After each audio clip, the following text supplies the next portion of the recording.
At exactly 3:47 on a Thursday afternoon, I stood in the lobby of Riverside Medical Center staring at a clipboard that wouldn't accept my signature. The receptionist smiled apologetically as she tapped her screen. "I'm sorry, Mr. Thompson. Your insurance shows as inactive." I frowned. "That's impossible. I've had the same coverage for 15 years. She checked again. "According to our system, the policy was canceled last month." A woman coughed impatiently behind me. An elderly man shifted his walker. I could feel their eyes on my back. "Let me call my insurance company." The receptionist nodded sympathetically. "You can use the phone by the window." 10 minutes later, I hung up with my hands trembling. The policy hadn't been canceled. It had been transferred to my daughter. I drove home in silence. The radio stayed off. My mind raced too quickly for music. When I pulled into my driveway, I sat there staring at the house I'd lived in for 42 years. The same house where my wife Margaret and I raised 3 children. The same porch where we'd watched sunsets and planned retirement trips we'd never take because cancer stole her 6 years ago. I pulled out my phone and called my daughter Jennifer. She answered on the first ring. "Hi, Daddy. My insurance was transferred to your name." There was a pause. Then her voice became careful.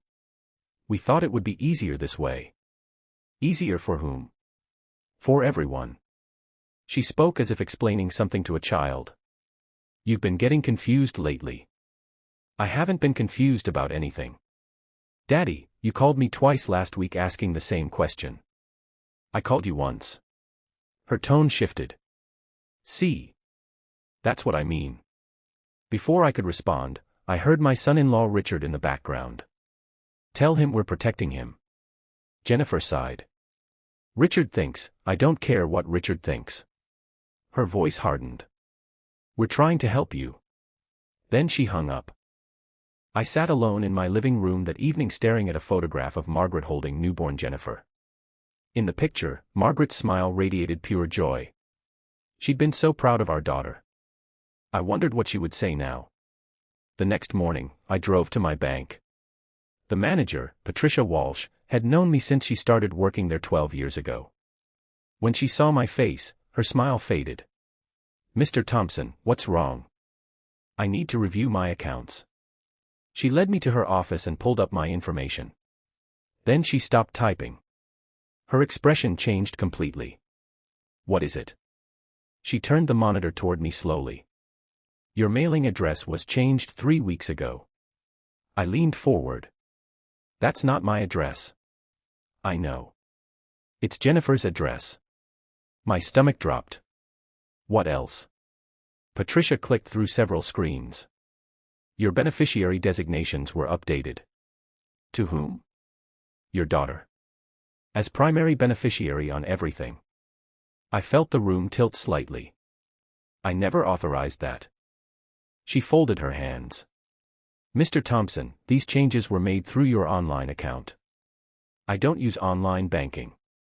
According to our records, someone logged in using your credentials." "Who?" She hesitated. "We can't determine that without an investigation." "Then start one." Patricia picked up her phone. "I'm calling our security department."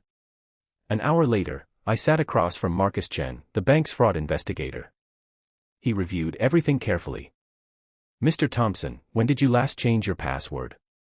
"I've never changed it." "Never?" "I don't even know what it is." Marcus exchanged a glance with Patricia. "Someone's been accessing your account regularly for at least 2 months." "Who?" He pulled up a log. "The IP address traces back to a location in Riverside Hills. That's where Jennifer lives." Marcus nodded slowly. "I need to ask you something important." "Go ahead." "Has your daughter suggested you might need help managing your finances?" I thought back. Last Thanksgiving, she'd mentioned something. "Daddy, you're 73. Maybe it's time to simplify things." At Christmas, Richard had asked pointed questions. "Ever thought about consolidating your accounts?" In February, Jennifer brought over paperwork. "Just some insurance updates. Nothing major." I'd signed without reading carefully because I trusted her. Marcus closed his laptop. Mr. Thompson, I think you should speak with an attorney. I already knew one. Thomas Graham had handled Margaret's estate. He'd also been my friend for 30 years. When I explained everything, Thomas didn't look surprised.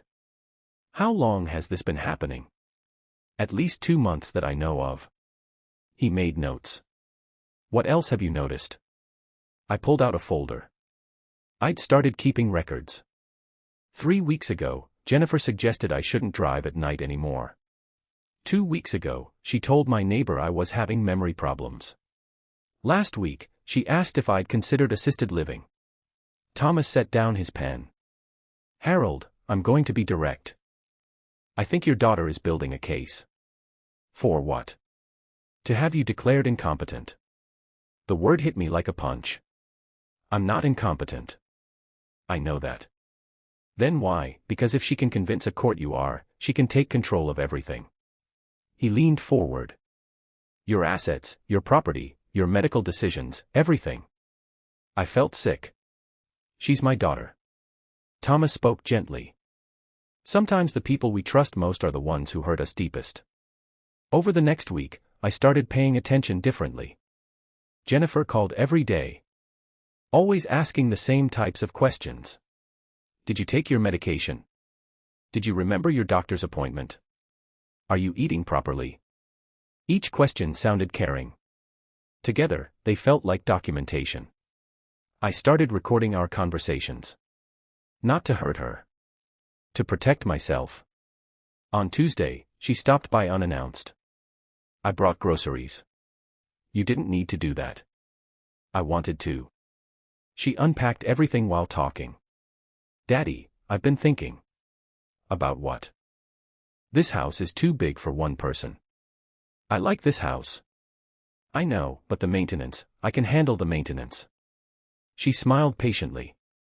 What about the yard? I mowed it last weekend. Richard told me you looked exhausted afterward. I'm 73, not 23. That's my point. She sat down beside me. We found a wonderful community. What kind of community? Senior living. Independent apartments with staff support. I don't need staff support. Not yet, but eventually, I cut her off. I'm not moving. She touched my hand. Just visit. See what you think. No. Her expression hardened slightly. You're being stubborn. I'm being clear. After she left, I noticed something. The groceries she'd brought were all easy preparation meals. Microwave dinners. Canned soup. Pre-cut fruit. Nothing that required actual cooking. As if she believed I couldn't manage a stove anymore. I called Thomas. She's escalating. What happened? He listened carefully as I explained. Then he said something that chilled me. Harold, I think she's going to file for guardianship. When? Soon. How do I stop it? You don't stop it. You prepare for it. Thomas arranged for me to see Dr. Stephen Morrison, a neurologist who specialized in cognitive assessments. The appointment took 3 hours. Dr. Morrison tested my memory, reasoning, attention span, problem-solving ability, and language skills. At the end, he smiled. Mr. Thompson, your cognitive function is completely normal. You're certain? Absolutely. People your age often experience minor memory lapses. You're well within normal range. I felt relief flood through me. Can you document that? He handed me a sealed envelope. Already done. That evening, Jennifer called again. Daddy, we need to talk. About what? I've been speaking with an attorney. My heart started pounding. Why? She sighed. Because I'm worried about you. I'm fine. You're not. You forget things. You're struggling. I'm not struggling with anything. Her voice broke. Daddy, please don't make this harder. Make what harder? I'm filing a petition. For what? She hesitated. To become your legal guardian. I closed my eyes. You can't do that. I can. I'm doing it because I love you. If you loved me, you'd trust me. I do trust you. Then stop. There was a long silence. Finally, she whispered. I can't. The petition was filed 3 days later. Thomas received the notice Friday afternoon. We have a hearing scheduled in 4 weeks. What do I do? We fight. He spread documents across his desk. We have bank records showing unauthorized access. We have medical evaluations proving competency. We have recorded conversations demonstrating your clarity. Is it enough? Thomas met my eyes. It should be. Should be isn't certainty. No, but it's all we have. The hardest part wasn't preparing for court. It was realizing my daughter had spent months planning this. Every concerned phone call. Every suggestion about memory problems. Every mention of assisted living. She'd been building a narrative. And I'd been the only one who didn't see it.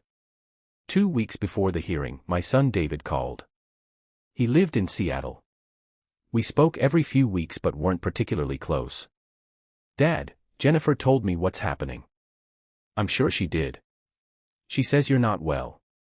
I'm fine. Are you? David, I'm sharper than I've ever been. There was a pause. Then why is she doing this? I've been asking myself the same question. He sighed. I think I know. Tell me. Mom's life insurance. I frowned. What about it? You made Jennifer the beneficiary. So. David spoke carefully. It was a lot of money, Dad. She received it when Mom died. And she spent it. On what? Richard's business ventures. Most of them failed. My chest tightened. How much is left? David hesitated. Nothing. I sat down slowly. She's broke. Worse than broke. They're in debt. The pieces suddenly fit together. Jennifer didn't want to help me. She wanted access to what I had left. David continued. If she becomes your guardian, she controls everything. Including what happens after I die. Exactly. I thanked David and hung up. Then I called Thomas. We need to subpoena financial records. Whose? Jennifer's. The hearing took place on a cold Monday morning in March. I wore my best suit. The same one I'd worn to Margaret's funeral. Judge Andrea Winters presided. She was in her mid-50s with sharp eyes that missed nothing. Jennifer's attorney spoke first. Your Honor, we're here because Mr. Thompson's family is concerned about his well-being. Judge Winters looked at me. Mr. Thompson, do you understand why we're here? Yes, Your Honor. Do you have representation? Thomas stood. I'm representing Mr. Thompson, Your Honor. Judge Winters nodded. Proceed. Jennifer's attorney called her as the first witness. She looked nervous but determined. Ms. Thompson, why are you seeking guardianship? Because my father needs help. What kind of help? He forgets things. Can you give examples? She listed instances. Repeated phone calls. Missed appointments. Confusion about dates. All of it sounded damning. Until Thomas cross-examined her. Ms. Thompson, you stated your father called you twice asking the same question. Yes. Do you have phone records proving that? She hesitated. No, but I remember. Memory isn't evidence. Jennifer's attorney objected. Judge Winters sustained it. Thomas continued. Ms. Thompson, did you access your father's bank accounts without permission? No. Did you change his mailing address? She faltered. I was helping him. Did he ask for that help? She looked down. Not explicitly. Thomas picked up a document. I have records showing 37 unauthorized logins to Mr. Thompson's accounts over 2 months. Jennifer paled. I was monitoring for fraud. By transferring beneficiary designations to yourself. That was a mistake. A mistake. She didn't answer. Thomas presented the bank records. The medical evaluations. The recorded phone calls. Every piece of evidence painted the same picture. Jennifer wasn't protecting me.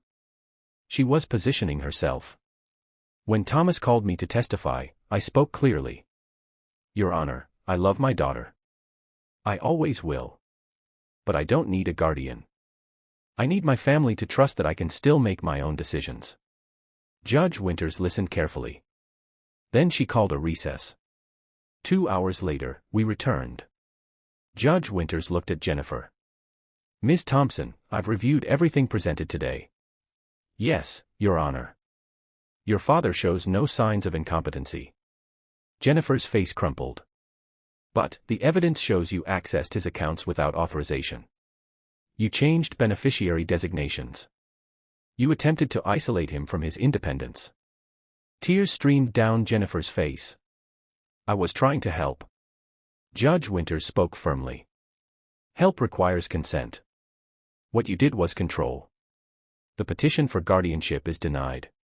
Jennifer sobbed openly. Furthermore, Judge Winters continued, I'm ordering a full investigation into potential financial exploitation. Jennifer's attorney stood quickly. Your Honor, sit down. He sat. Judge Winters looked at me. Mr. Thompson, I apologize that you had to endure this. Thank you, Your Honor. Court adjourned. Jennifer rushed out without looking at me. Richard followed her. I stood there feeling empty. Thomas touched my shoulder. You won. I know. Then why don't you look happy? Because I just lost my daughter. Thomas didn't argue. 3 months later, the investigation concluded. Jennifer was charged with financial exploitation of a vulnerable adult. She pleaded guilty to avoid trial. The judge sentenced her to probation and ordered restitution. She never apologized. Not once. David flew in for the sentencing. Afterward, we had dinner. How are you holding up? I'm managing. Dad, I'm sorry. For what? For not seeing it sooner. I didn't see it either. He shook his head. I should have been there. You're here now. We sat in silence for a while. Then David asked. What happens next? I smiled sadly. I keep living. 1 year later, I established a foundation. The Margaret Thompson Elder Protection Fund.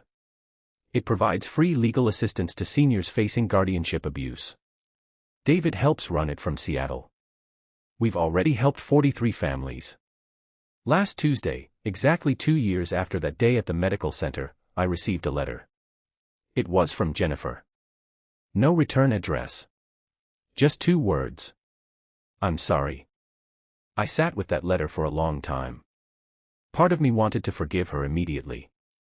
Part of me wasn't ready. Margaret used to say forgiveness isn't about forgetting. It's about choosing not to let bitterness win. I don't know if I'll ever fully forgive Jennifer. But I won't let what she did destroy the rest of my life. I'm 75 now. My memory is sharp. My health is good. I still live in the house Margaret and I bought 42 years ago. And every morning, I wake up knowing that my life belongs to me. Not because a court said so. Because I fought to keep it that way. If this story sounds familiar, if you know someone facing something similar, remember this. Growing older doesn't mean surrendering control. Needing help doesn't mean losing your voice. And love without respect isn't love at all. It's control wearing a mask. Thank you for listening. And if this story touched you, share it with someone who needs to hear it.